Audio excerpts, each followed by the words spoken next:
देश की सियासत से गरीब की समस्याओं तक, संसद की गूंज से पंचायत की सभाओं तक, हम करेंगे हर छोटी बड़ी खबर से रूबरू, क्योंकि हम हैं इंडिया टीवी न्यूज 24/7, सबसे आगे, सबसे तेज।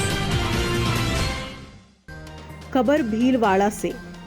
बता दें कि भीलवाड़ा जिले के अंतर्गत गुरलाम राष्ट्रीय राजमार्ग 758 पर स्थित गुरलाम गांव के रणजीत सागर तालाब से खेतों में रबी की फसल की रैलड़ी के लिए 5 नवंबर पानी से छोड़ेंगे। शुक्रवार को गोराजी मंदिर के पास डाक बंगले पर जल वितरण समिति की बैठक ग्रामीणों और विभाग के अधिकारियों के साथ हुई। नहर के नवनिर्माण की मांग की गई। अधिकारियों ने बताया कि अभी समय कम है, 2 करोड़ का बजट बना रखा है। रबी की फसल के बाद पूरी नहर को नया बना देंगे। फिलहाल नहर की मरम्मत करके रेलड़ी के लिए 5 तारीख को पानी नहर में खेती के लिए देंगे। मरम्मत के लिए 4.75 लाख रुपए खर्च करेंगे।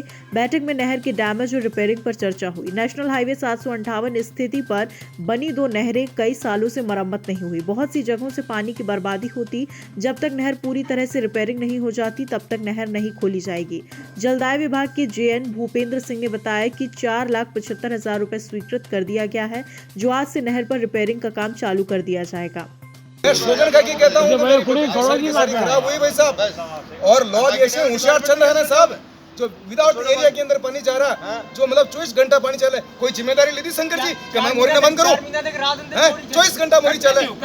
और आपका डिपार्टमेंट क्या कर रहा जी? आप तनख्वाह ले रहे हो जी भाई साहब, आप ले रहे हो, ये ले रहे हैं। चाबी किसके पास होती है भाई साहब? चाबी मेरे को आप ये बताओ।